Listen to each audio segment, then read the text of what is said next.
आज मैं 4 life changing topics के ऊपर बात करूंगा। ये चारों टॉपिक्स बहुत इंपॉर्टेंट हैं और आपकी पर्सनल एंड प्रोफेशनल लाइफ में एक बहुत बड़ा चेंज ला सकते हैं। सबसे पहला, 4 तरह के लोग होते हैं, high on skill, high on will.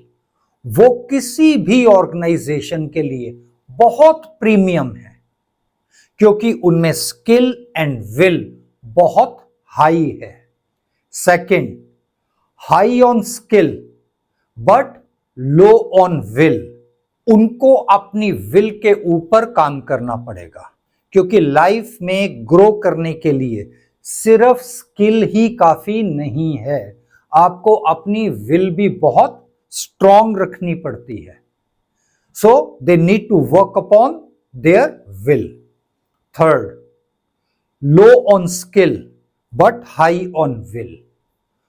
उन लोगों का विल इतना स्ट्रांग है, अगर वो स्किल में थोड़ा कमजोर भी हैं तो वो अपनी मेहनत से, अपनी लगन से स्किल एक्वायर कर लेंगे, वो भी फ्यूचर मटेरियल है। And fourth, low on skill, low on will, वो डेडवुड है।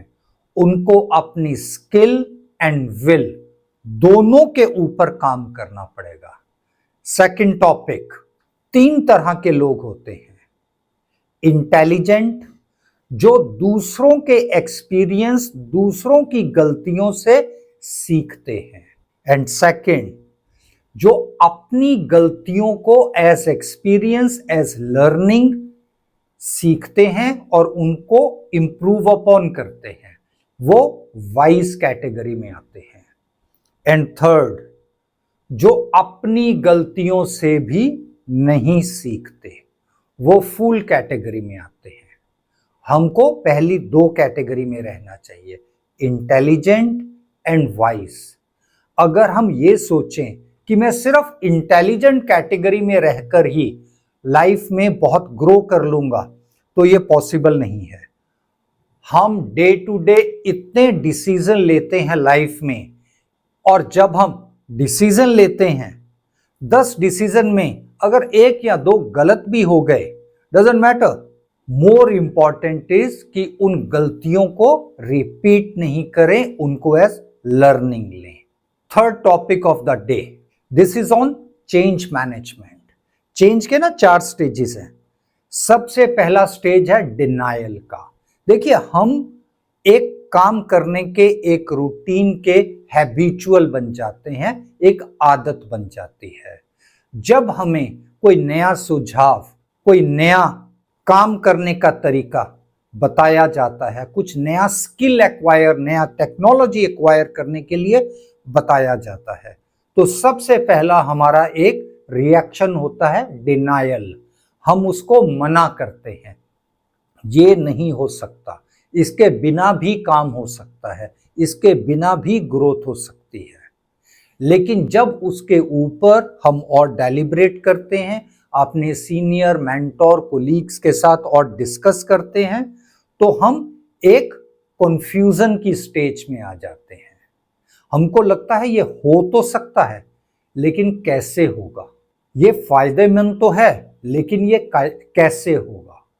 जब हम उसके ब्लूप्रिंट के ऊपर, एक प्लानिंग के ऊपर काम करते हैं, तो हमारा ये थर्ड स्टेज आता है एक्सेप्टेंस का, कि यस, इस तरीके से ये हो सकता है।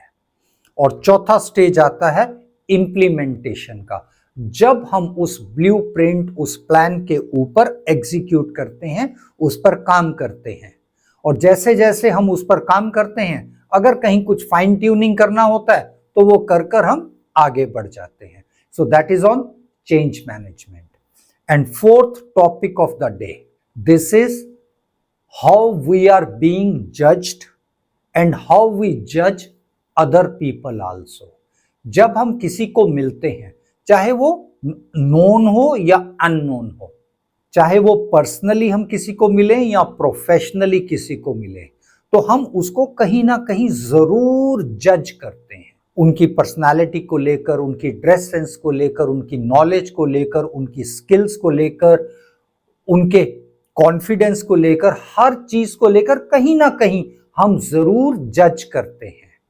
सिमिलरली दूसरे लोग भी हमको वैसे ही जज करते हैं। So this is very important कि जब भी हम किसी को मिले, हम किसी भी मीटिंग को लाइटली ना लें।